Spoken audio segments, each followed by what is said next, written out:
Welcome to the SPUD Packer training video.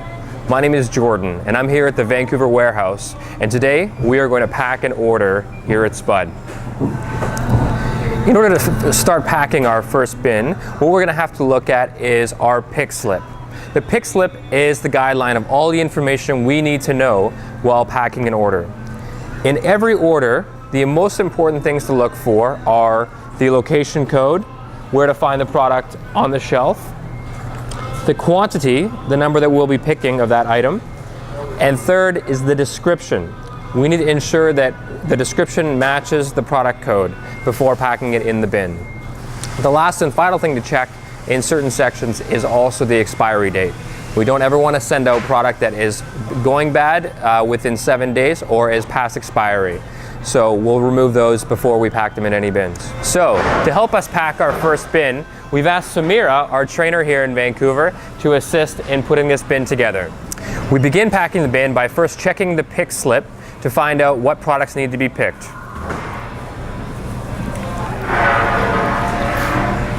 Second, we will find the correct location on the shelf.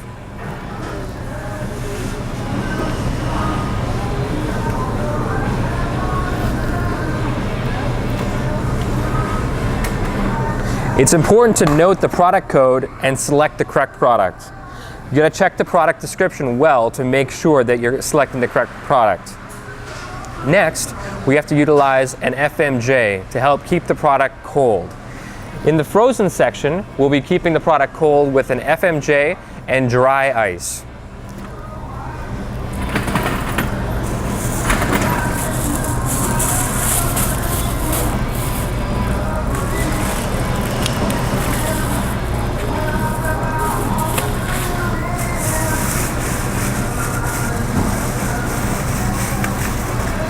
Now, whatever you do never touch the dry ice with your hands. Always use protective gloves. And when placing the dry ice package in the bin, it's always important to stand it up inside the bin against the wall. We don't want the dry ice coming in contact with any other product. Also, when using dry ice, try not to inhale any of the gases, and again, don't allow the dry ice to touch your skin. When packing in the frozen section, always ensure to put the FMJ in the larger bin. Then once you're finished, you can roll it on the line down to the next location.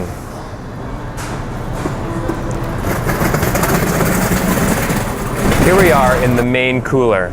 In this section, we're going to be showing you how to pack properly all of our dairy and any cooler items that you'll find aside from produce. The first thing Samira is going to do is she's going to check her order to see what is in the station that needs to be picked. From there, she'll locate the location numbers of the items that need to be picked, and she will then put them in an FMJ properly, protecting any glass from breakage.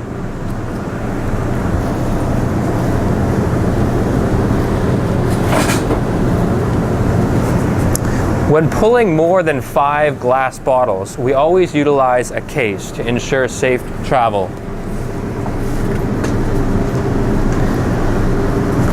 And to ensure that the case doesn't move around during transport, we place a liner in between the wall and the case.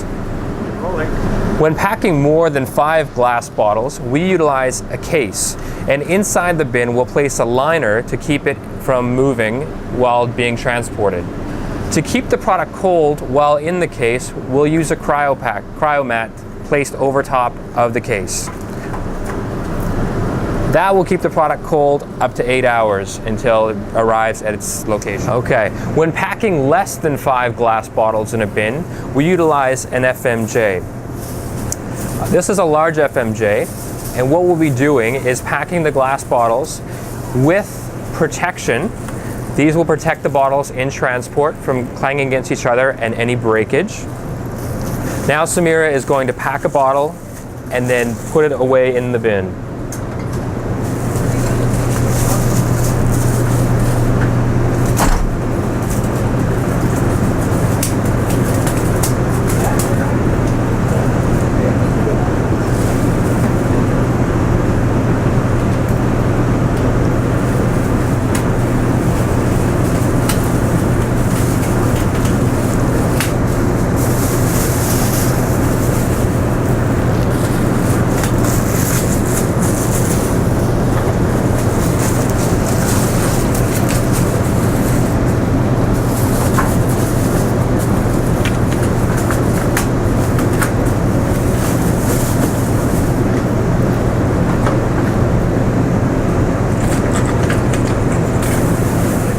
Next, to keep the milk cold during transit, Samira will put gel packs into the bin, placing them between the bottles of milk to ensure that each of them get to stay cold.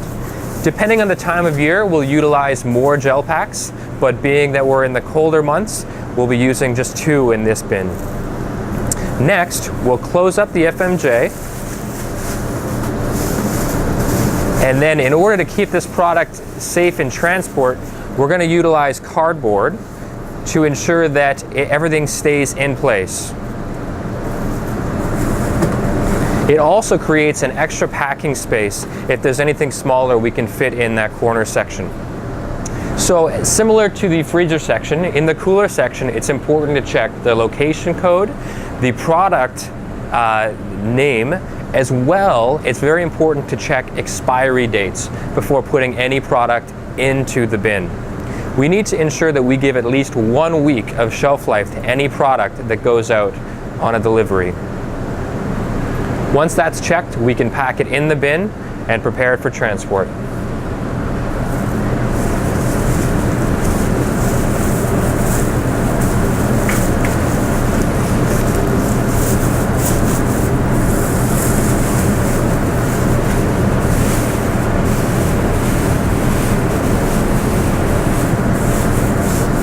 Whenever we add a crate to an order, we need to ensure that we mark it correctly on the paperwork.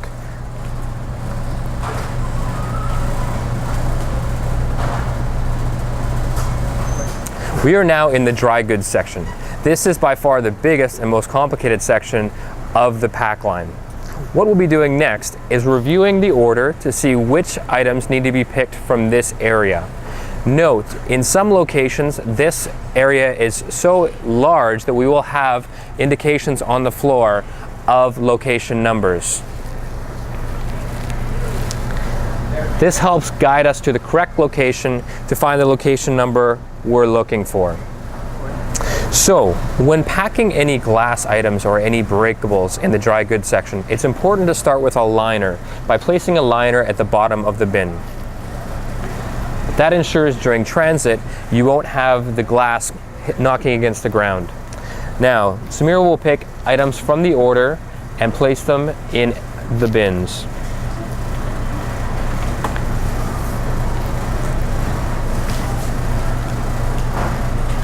Always checking expiry date, double checking the product description.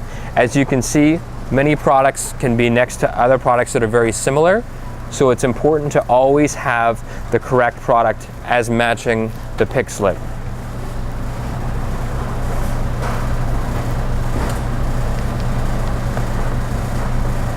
Now, in order to ensure that the product does not move around during transport, it's important to again utilize cardboard to hold everything in place. Samira will fold the cardboard and place it in the bin to help keep product from moving around during transport. Now we've created some extra space where other products can be placed. Whenever packing items that can easily be broken, like chips or cereal, it's important to place those items on top of the heavier items inside the bin.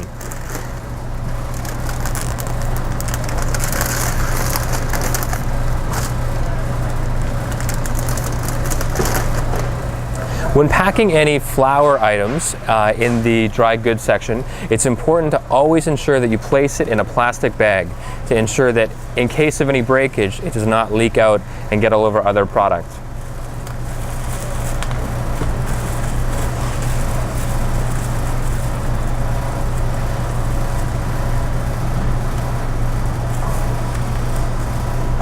And place it.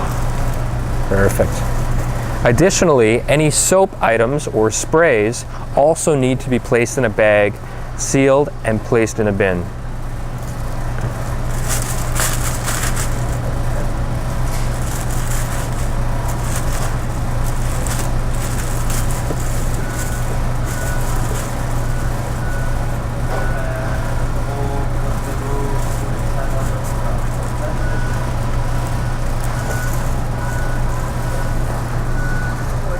When picking, it's very important to double check your location code as well as the product details, as in some sections things can be very close together and can get misconstrued.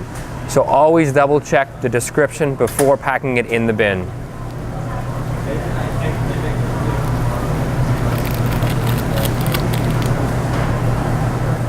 When you're dealing with a large order with more than 8 different chocolate bars or granola bars and whatnot, it's very important to put them in a plastic bag to ensure that during transit things don't get knocked around and people don't miss their product. If we can keep all the like items together, then we'll have less chance of breakage as well as less chance of it looking disorganized when our clients open the bins.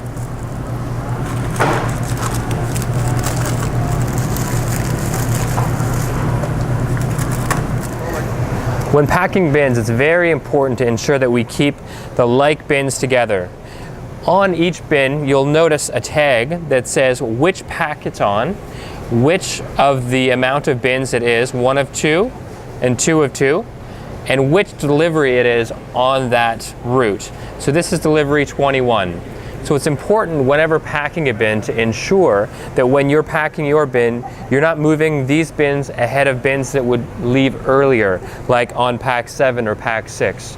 It's very important to keep the bins together so that when they are finished, they can be packed onto the truck neatly and efficiently.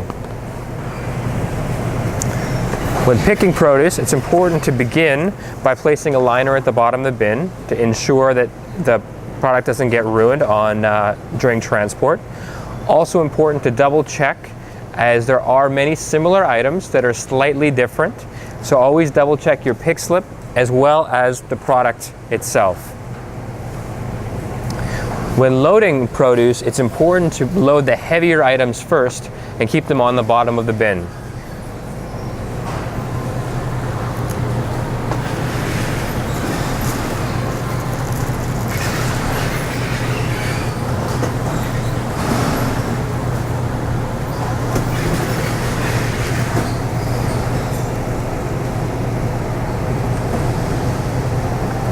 When picking in the produce line, it's important to ensure you have the correct product, check for quality, place gently into the bins, heavy items first.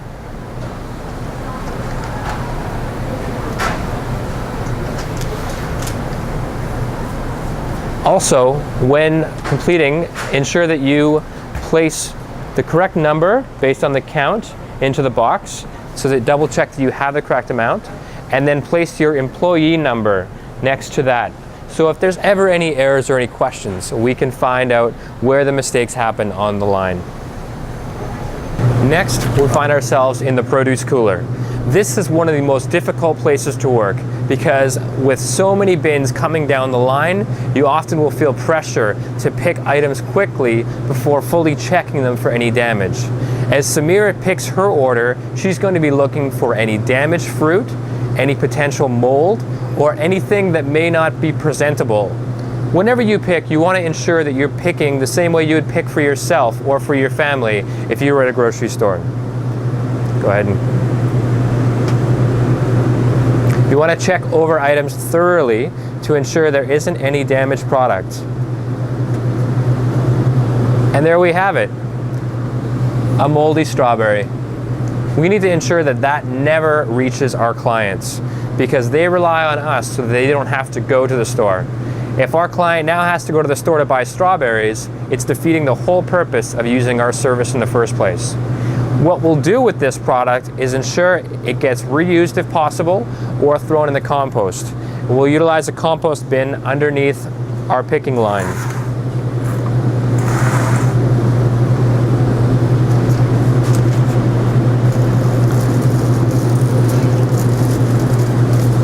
Checking for quality is the most important thing you can do on the line. We need to ensure that everything arrives in the best shape possible.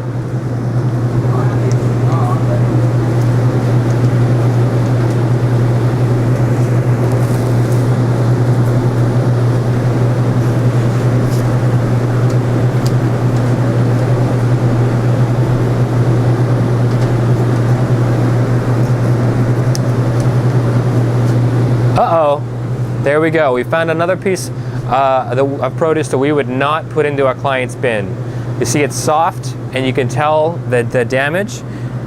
We wouldn't want to receive that at our home, so we shouldn't send it to our clients either. We'll put that in the compost bin as well. Whenever packing leafy greens, it's important to utilize wax paper to separate the leafy greens from any other product in the bin. You can place the wax paper on top and then place the leafy greens on top of the product inside the bin. It's important that we don't put anything on top of the leafy greens, that they stay there without anything crushing them. Now, whenever packing clamshells, it's important to ensure that you utilize an FMJ and a gel pack to keep the product cold. First, you'll take a look at the product and ensure there is no issue of quality. If everything looks good, it goes in the FMJ along with a gel pack to help keep the product cold during transit.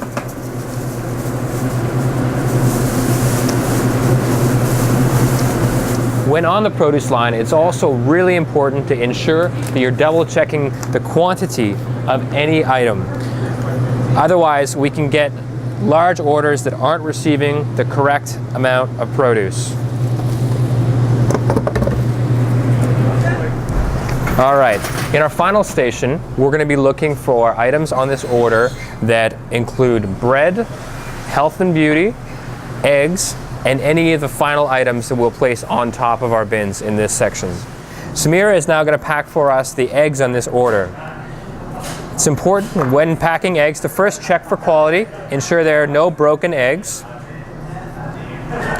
If everything looks good, we'll wrap those eggs in a cryo pack to ensure that they stay cold throughout transit, and then place them in an FMJ.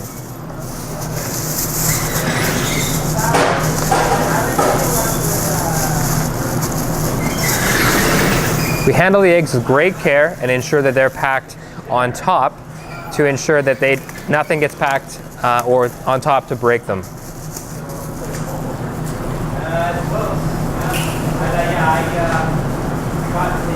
Next, when picking the bread, it's very important to double check the product code, as many types of bread can look alike, and then also ensure you have the correct quantity and place it in the bin in a safe manner.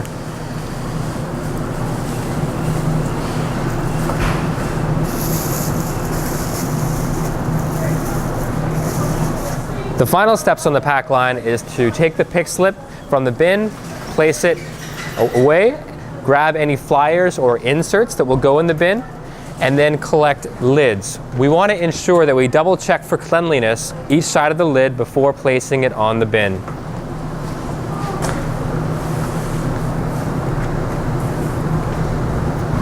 Once the bins are complete, they can be moved over to the loading area.